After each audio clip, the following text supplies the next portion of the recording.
Hey guys, Scott here again. Sorry about the lack of videos and yapping lately. Still dealing with the whole buddy thing. He's still in the hospital. He's stable for now, but I'll talk about that later in videos. I really did want to go over this live stream, and it's a shame that I was not around when they did it, but I'm going to be addressing it now. I actually watched the entire thing on stream, and I was going to just upload that whole thing, but it was like 2.5 hours. It's just, that's lazy even for me. So I'd rather just go through this kind of point by point and give my thoughts on each major talking point that they discovered and wanted to talk about, basically. So first up, the major reasons that people are uninstalling are face camping, slugging, and tunneling, and that's their major factor for uninstalling the game. Interestingly, they didn't put something like, generators going too fast or too hard to down survivors and things like that. Now, that Occam's Razor tells me that's just simply because it's just not among the top reasons people leave or uninstall the game. But at the same time, I know we're going to have conspiracy theorists going, oh, it's this behavior is just survivor-sided.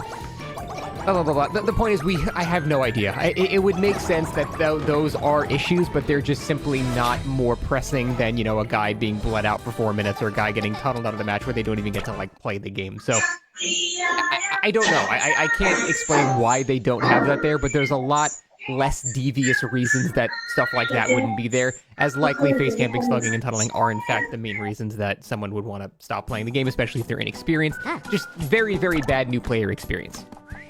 So on their next major slide, they say that face camping has seen no real major shift. Honestly, the prevalence of face camping is just very low, kind of everywhere. I very, very rarely see face camping unless it's done for memes or something like that. I can understand, especially according to their data, at low MMR, you're going to have a bit more of that because you kind of don't really know even the concepts of patrolling gens. You're like, hey, I got a guy here. Let me make sure he dies. It just, kind of a new player mindset makes sense there. So it is more common at low MMR, but for the most part, face camping is pretty damn rare. It's, high MMR, it's less than 1 out of 100 games. That's pretty insane how little face camping actually happens, which is weird because it seems to be like it's such a non-issue that you don't really have to do anything. You don't have to fix anything. Nothing needs to be changed here. It's such a non-issue. The anti-face camp, thing, other than a few quality of life things like being able to now actually see the bar from your teammates, which is excellent, doesn't really need to be changed very much. It's already not a very big deal anymore. So they've also noticed that survivors take more time to rescue, and I think that's just simply a direct result of the hook timers being longer. They're no longer 60 seconds, they're 70 seconds now. So on average, people will see the bar over time is moving slower than before. So they realize I have a bit more time to get there. Or people might have become smarter in terms of, meta strategies of leaving people on hooks on purpose if they're being tunneled, because that's the safest place they can technically be. So I think it's a combination of survivors overall just getting smarter, and you can just simply be on the hook longer too. So not a huge difference there, but I think that explains that little bit of disparity. When the resolve bar fills, there's a 10% increase in escape rates, which, of course there is, because that means the killer is basically throwing the game. He's just face camping one guy as 3 people do gens, and then the guy can just unhook himself, so that's sort of a no-brainer there. So in terms of changes to what they're doing, like I said, the actual resolve bar is now finally visible to all teammates. I can't tell you how many times that I have been, at 80%, and then a teammate comes and sits next to me, and as you guys are probably aware, that makes it so the bar doesn't move anymore because now the hook is basically being contested. So, in those scenarios, I'm like, fucking go away, let me just unhook myself. But now that resolve bar will be visible, so these scenarios, this will basically just kind of entirely kill face camping. It was already pretty much on life support, but this will make it so it's pretty much a completely ineffective strategy. The meter actually changes in a different way as well now. So basically, in a nutshell, what this whole second line means, they've changed it to work exponentially, but it actually is slower at the start. So exponential growth means, it's faster and faster and faster and faster until it's filling up really, really quickly. And so it's going to start much slower than it used to. So that means if the killer is just kind of nearby for a couple of seconds, you're actually going to have even less of the bar filled up than before.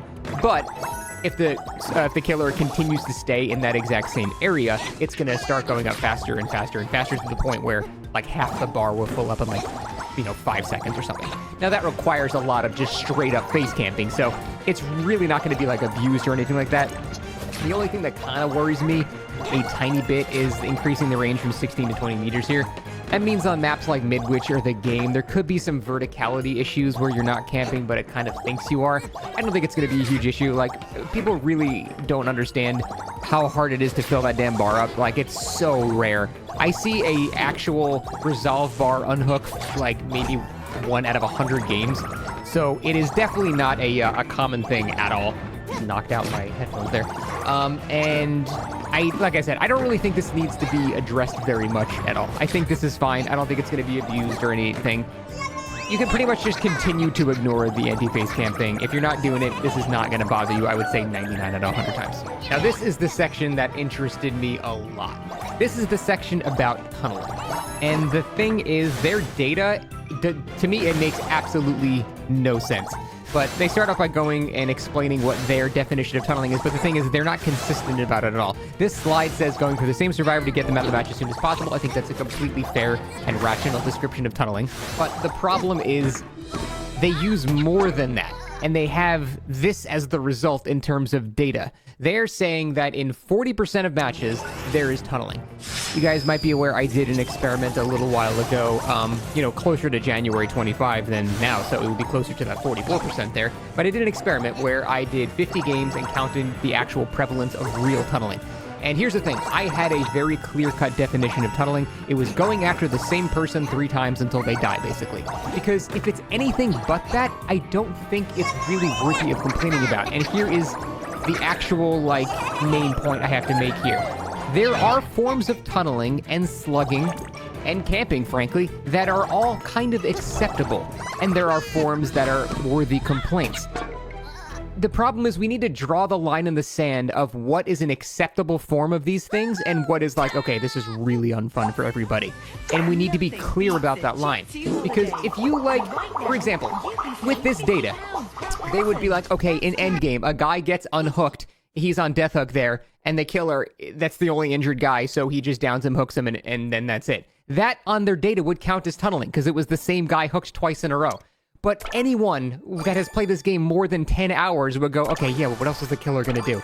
There's nowhere else to go for. That's the only option he had, is the end of the game. Like, what the fuck else is he going to do? Like, that's my point. There's also acceptable, slugging. If you down a survivor and they are under a pallet, you see a guy with a flashlight nearby, typically even the most entitled survivor players will go, okay, well, obviously he can't pick me up. There's a guy right there. There are times, when even someone's getting camped, and there's 3 survivors swarming the hook. Again, everyone but the most entitled people on the planet are going to go, okay, well, I mean, yeah, where else is he going to go? We're all right here. Obviously, he's going to sit near the hook. That's the thing. That's the thing that I think why our data differs so much. I had a very clear-cut definition of tunneling, and I said it was when someone is hooked just 3 times in a row until they're out of the match. That is hard tunneling. That is the tunneling worth complaining about, because that is the tunneling that deprives you of any real chance to do anything unless you have an anti-tunnel build. If you get hooked one time, then the killer hooks another guy, then hooks you again, and then goes to hook another guy, and then when you get unhooked, he goes back to kill you.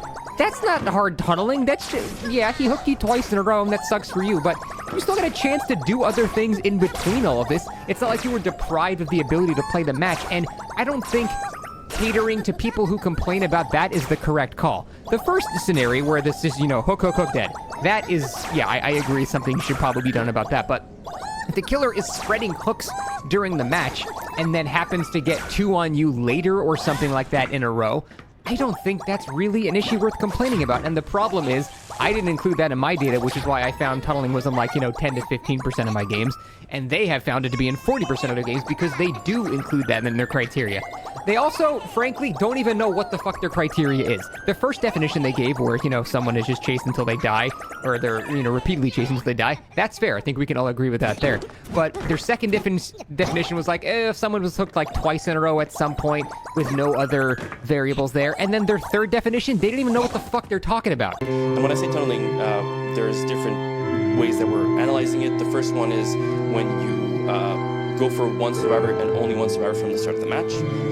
There's also when you go for consecutive hooks, not necessarily the first survivor that you find, but you just, get the second survivor out of the match quickly.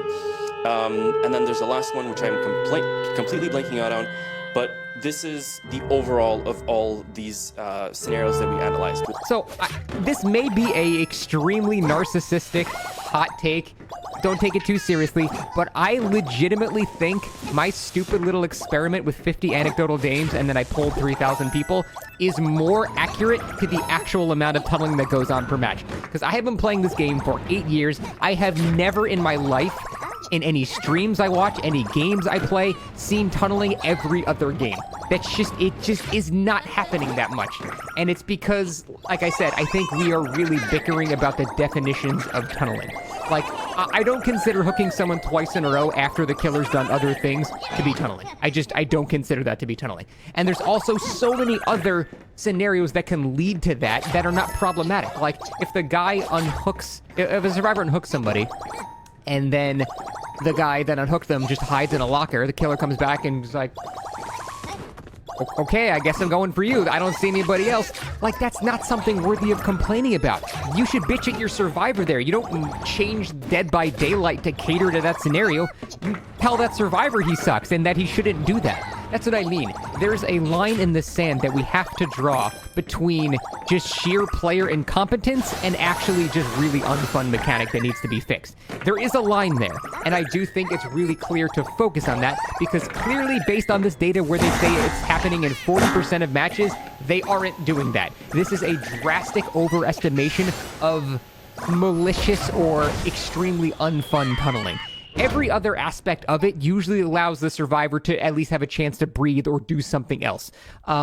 Again, I'm sure there's a couple little exceptions there, but the difference between, a blight tunneling someone out 3 hooks in a row at 5 gens, and then a guy dying on their 6th hook or, on the 6th hook of the match and something, are completely different things. And a further proof that their perception of tunneling is warped is their original penalty on the PTB was if you killed someone before 6 hooks, you would get the tunneling penalty. And as we know, you can kill somebody before 6 hooks and not have been tunneling that person. So, like I said, they have shown clearly they don't understand the problematic form of tunneling. They just see data of Unga Bunga, guy hooked twice in a row, put on stat. That is not how you should be looking at this. And that's why big data like this and stuff, it's not really reliable. That's why I'm saying I legitimately think my anecdotal evidence is more reliable than them just lumping every possible scenario. You know how many times I get a really quick down and then someone unhooks that person and then they just AFK under the hook because they don't want to play anymore? And then I don't want to just sit there and hear crows for 20 minutes, so then I just kill them. The game has now counted that as tunneling. Like, there are a million examples like this that are not problems with the game. They are problems with players. And you don't change the game because players are problematic. That's the issue, and that's probably the most correct way I can summarize the flaw in the way that they presented this. We do not want to change the game because of entitlement, basically. We do want to change the game for things that rob players of any chance to do anything when they couldn't really have any other choice about it. You can always say, well, just simply don't go down, forehead, but, I mean, that's a stupid argument. Like, you're going to go down at some point, right? And then if you don't have a chance to play after that, then it still feels like shit. But hopefully you guys get what I'm trying to say here, that it's not very black and white. There is a lot of nuance to what is an acceptable form of tunneling and slugging and camping, and what are the problematic forms, and behavior very clearly needs to show us that they understand the difference between these scenarios, or we're going to be in a lot of trouble in terms of balance. They have the slide that says they want to ensure that every player's time is respected, which is fine, but again, you do need to draw the line there. There's a line between respecting players' time and coddling incompetence that you have to... It's really hard because you don't want to, make casual players miserable, but there's a level you have to draw there where, okay, but you need to do a little bit. It's very complicated. I understand the difficulty in doing this. They want to ensure that queuing up means you get to play. They want to ensure that player agency is retained, and they want to put the onus on the survivor. That basically means they want a survivor getting tunneled to be more about the survivor's impact on that scenario than the killer leaving them with no choice, basically. Which again is a little bit of a mixed bag of a statement. So let's look at what survivors are now getting when they get unhooked. They're getting the 10% haste and endurance as before.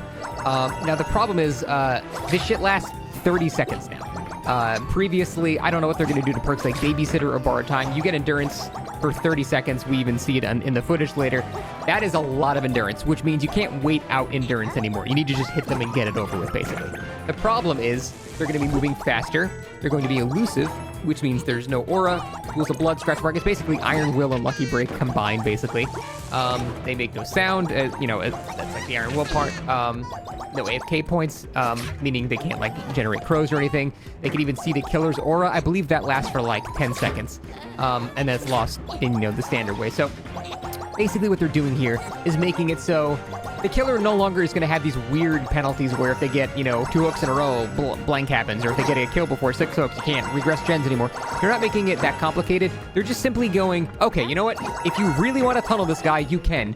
But it's now going to be much fucking harder because now they're moving faster for a longer time. You're not going to be able to hear them. They're going to be able to see you through walls. It's just going to be significantly harder to down that person. But with Perseverance, you can still tunnel that person. So I think the whole goal here is to give survivors more of a fighting chance when they are getting tunneled, but they're not going to punish the killer if they successfully do it, which is probably an okay way to take it. I don't think I really hate this. I do think there's a couple of abuses here, but I don't think I hate that in concept. I'll have to play around with it, but like I said, I'm not, like, immediately hating this, because I think that's a somewhat fair trade.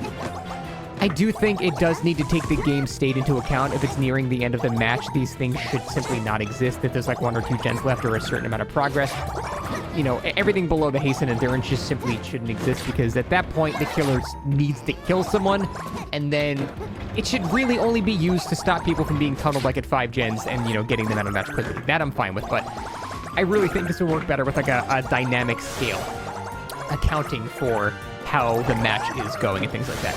Strangely enough, they've also decided to bring collision back, and I even had people in my chat arguing, and I'm going to double down on this part.